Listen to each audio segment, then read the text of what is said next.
Hai bro, kita akan membahas salah satu film horor terbaik Indonesia saat ini. Apalagi kalau bukan KKN di Desa Penari yang menceritakan kisah horor tentang mahasiswa KKN. Kisah ini diangkat di sebuah tempat, tempatnya di desa terpencil di daerah timur Pulau Jawa, yang viral di Twitter dan diangkat menjadi sebuah film.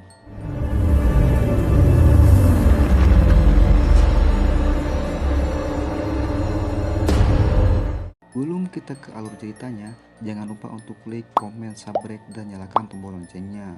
Tanpa banyak cincong lagi, kita langsung ke alur ceritanya.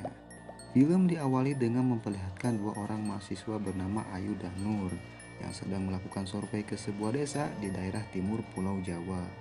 Karena sebentar lagi, periode KKN mahasiswa akan segera dimulai. Jadi Ayu pun meminta kakaknya untuk mencarikan desa yang bisa dijadikan sebagai tempat KKN.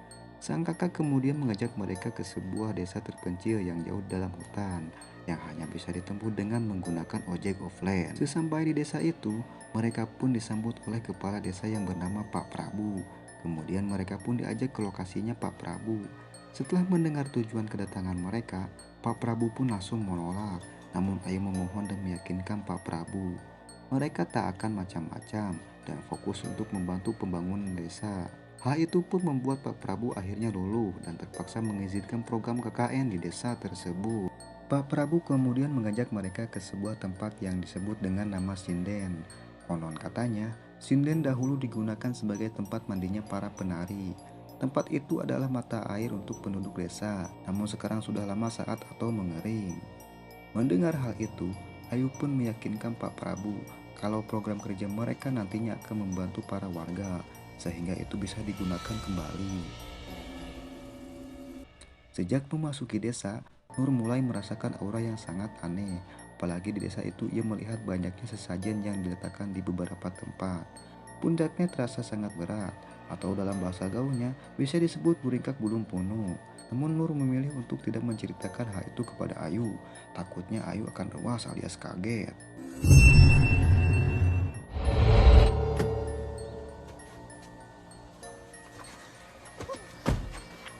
Beberapa minggu kemudian, para mahasiswa KKN akhirnya tiba di desa tersebut. Selain Ayu dan Nur, ada beberapa mahasiswa yang lain diantara adalah Bima, Widya, Anton, dan juga Wahyu. Kemudian mereka pun dijemput oleh ojek offline untuk mengantarkan ke desa yang dijadikan untuk KKN.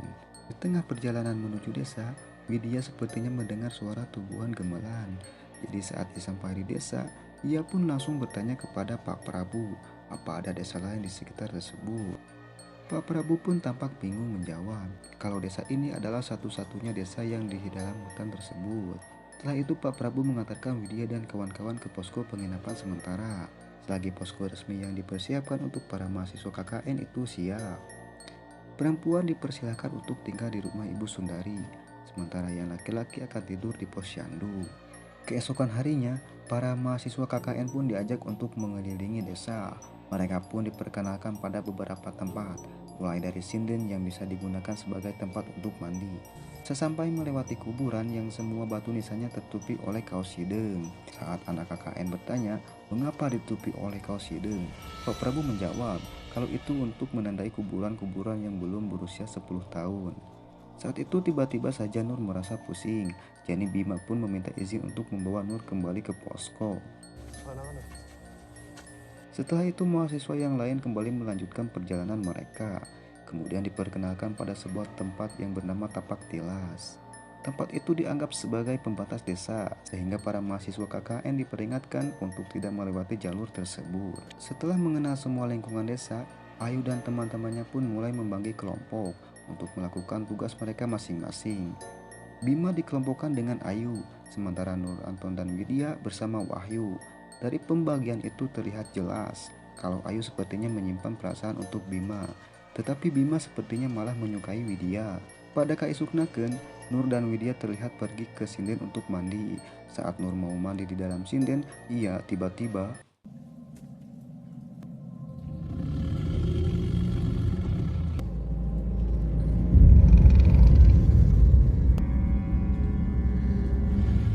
Nur Nur diganggu oleh makhluk besar berwarna hitam, sementara Widya yang ada di luar justru mendengar Nur sedang menyanyikan lagu sinden. Setelah itu saat giliran Widya akan mandi, ia malah diganggu oleh seorang penari yang sangat cantik. Tak sampai di situ, Nur dan Widya terus mendapatkan teror-teror mengerikan lainnya.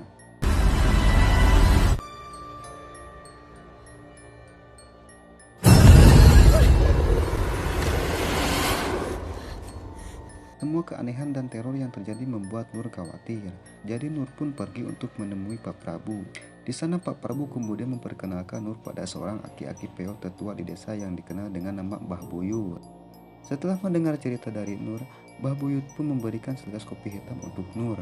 Meskipun awalnya Nur menolak tawaran itu, namun Mbah Buyut tetap meminta untuk meminum kopi itu. Walaupun hanya sedikit tak disangka saat Nur menyeruput kopi itu, ia merasa kalau kopi itu sangatlah manis. Mbah Buyut kemudian menjelaskan kalau kopi hitam itu sebenarnya adalah minuman yang sering dijadikan sebagai sesajen. Maka saat seseorang meminumnya dan merasa kopi itu manis, maka itu artinya ada makhluk gaib yang sedang mengikuti orang tersebut.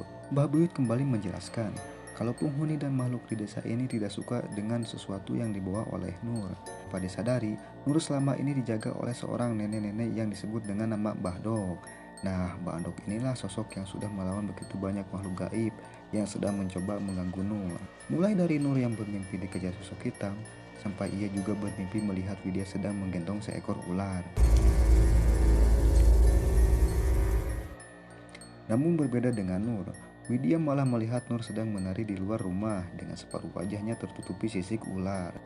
Padahal kenyataan yang terjadi di malam itu, dialah yang menari di depan rumah. Beruntung Wahyu dan Bima yang melihat kejadian itu dan berusaha menyadarkan Widya. Kemudian Sim pun memperlihatkan Ayu, Widya, dan Wahyu bersama Pak Prabu dan Mbah Buyut. Selain Nur, orang yang merasa manis saat minum sesajen adalah Widya. Mbah Buyut merasa kalau Widya memiliki aroma yang manis, sehingga makhluk gaib di desa sangat menyukainya. Salah satu makhluk gaib yang sangat menginginkan Widya adalah sosok penari yang bernama Badara Uhi. Kemudian memperlihatkan Anton yang sedang berbicara dengan Nur. Anton bercerita kalau ia sering mendengar suara Bima dan seorang perempuan yang mendesah di dalam kamarnya. Nur yang sudah mengenal Bima sejak lama, tentu saja dia tidak percaya dengan perkataan Anton. Karena hal itu, Anton pun mengajak Nur untuk melihat kamar Bima dan mereka menemukan sesajen yang ada di bawah tempat tidurnya. Selain itu, mereka juga menemukan seekor ular yang ada di dalam lemari Bima. Kecurigaan pun akhirnya timbul di benak Nur dan ia mulai menyadari keanehan-keanehan di diri Bima. Apalagi saat itu Nur sempat memergoki Bima sedang memarahi Ayu dan menyebut-nyebut nama Widya.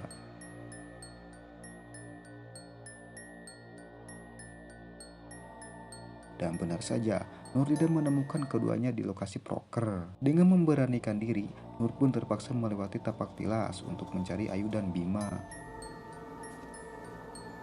Setelah melewati tapak tilas itu, Nur melihat sebuah sanggar yang dahulu sering dijadikan sebagai tempat pertunjukan para penari. Di belakang sanggar itulah Nur menemukan Ayu dan Bima sedang melakukan sesuatu yang tidak pantas. Karena kejadian itu, Nur pun marah besar pada Bima dan Ayu. Karena mereka telah melakukan dosa besar di tempat terlarang. Mereka seharusnya menjaga sikap dan perilaku, namun Ayu dan Bima melakukan sesuatu yang melewati batas. Di waktu yang sama, Widya dan Wahyu yang baru pulang dari pasar melewati hutan menuju ke arah desa. Di tengah perjalanan mereka, motor mereka tiba-tiba mogok. Jadi mereka pun terpaksa mendorong motor itu sambil mencari bengkel terdekat. Saat sedang mendorong motor, mereka tiba-tiba bertemu dengan seorang bapak-bapak yang menawarkan bantuan untuk mereka selagi motor mereka diperbaiki.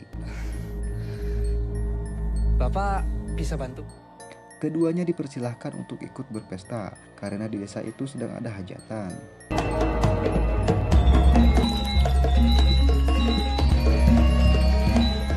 Karena Wahyu merasa lapar, Wahyu pun makan dengan lahap, sementara Widya merasakan sesuatu yang aneh. Apalagi ia mengingat perkataan Pak Prabu, tidak ada desa lain di hutan tersebut. Ketakutan Widya pun semakin memuncak saat ia melihat sosok penari yang pernah mengganggu saat ia mandi.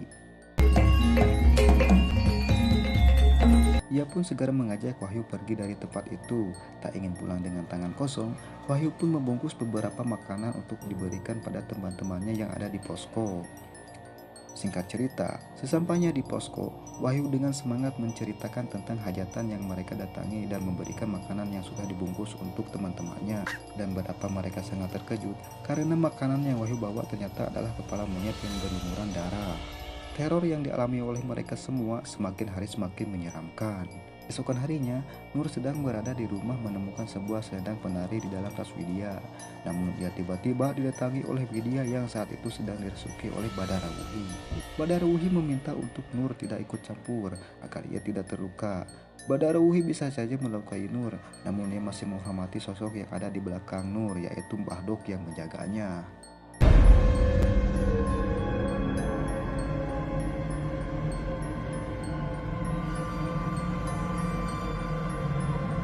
Selain itu, Widya yang baru pulang mengerjakan prokernya juga menemukan Nur yang sudah dirasuki oleh Mbah Dok. Mbah Dok pun kemudian mengatakan tentang beberapa di antara mereka yang sudah terlanjur masuk ke dalam perangkap Badara Wuhi dan meminta Widya untuk berhati-hati pada malam harinya.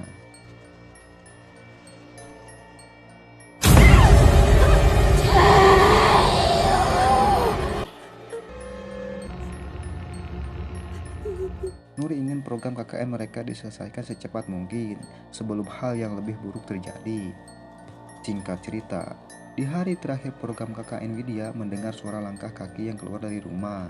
Saat dilihat langkah kaki itu ternyata berasal dari Bima yang melangkah pergi dari posko. Karena penasaran, Widya pun memutuskan untuk mengikuti Bima. Saat itu dia sangat terkejut melihat Bima sedang berada di sebuah gubuk berendam bersama Badara Wuhi dan dikelilingi oleh begitu banyak ular. Widya yang ketakutan kemudian beralih sampai di sebuah sanggar. Di sana ia pun ditahan oleh para makhluk halus yang menari di sanggar tersebut. Di waktu yang sama, Nur terbangun terkejut melihat Widya tak ada di kamar mereka. Ia mencoba membangunkan Ayu, namun Ayu ternyata sudah sekarat. Ayu tampak sangat pucat dengan mata dan mulutnya terbuka lebar. Nur pun berteriak memanggil Anton dan Wahyu, yang akhirnya membangunkan para warga di sekitar mereka. Akhirnya terpaksa menceritakan apa yang sudah dilakukan oleh Ayu dan Bima kepada Pak Prabu.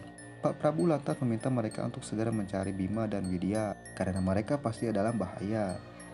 Kembali kepada Widya, namun yang berakhir menjadi penari, justru Ayu dengan wajah yang takut dan bersedih. Kini Ayu terpaksa harus menari dan menghibur para warga untuk menggantikan Badara Wuhi. Akhirnya Mbah Buyut pun datang menolong dengan wujud asu, datang menemui Widya dan mengarahkan untuk ikut pulang ke desa. Bertepatan dengan saat itulah tubuh Bima akhirnya ditemukan oleh para warga dengan keadaan yang sama persis dengan tubuh Ayu. Kini sukma Bima dan Ayu telah terjebak di dunia gaib karena perjanjian mereka dengan Badara Wuhi. Sementara Ayu kini harus menggantikan posisi Badara Wuhi sebagai penari. Dengan kepulangan Widya, Nur, Anton, dan Wahyu akhirnya meninggalkan desa tersebut dengan berat hati. Mereka harus meninggalkan kedua temannya. Bima dikabarkan meninggal dunia 4 hari setelah kejadian itu. Sementara Ayu dikabarkan meninggal 3 bulan setelah kejadian. Di akhir film kita pun diperlihatkan sejarah desa yang berkaitan dengan dunia gaib. Sejak dahulu, penghuni desa harus membawa anak-anak mereka sebagai tumbal. Itu juga sebenarnya alasan mengapa ada beberapa kuburan yang ditutupi oleh kain hitam. Untuk menandai kuburan itu adalah kuburan anak-anak yang telah ditumbangkan. Untuk menghormati para mahasiswa dan orang-orang yang terlibat dalam peristiwa itu, Nur dan Widya meminta semua pihak untuk menyamarkan identitas mereka dan juga identitas desa KKN tersebut. Dan film pun akhirnya selesai. Dari film ini kita bisa mengambil pelajaran untuk selalu menghormati tempat-tempat yang kita datangi dan juga selalu menjaga sikap. Semoga teman-teman mengerti dengan alur cerita kali ini dan sampai jumpa di alur cerita berikut.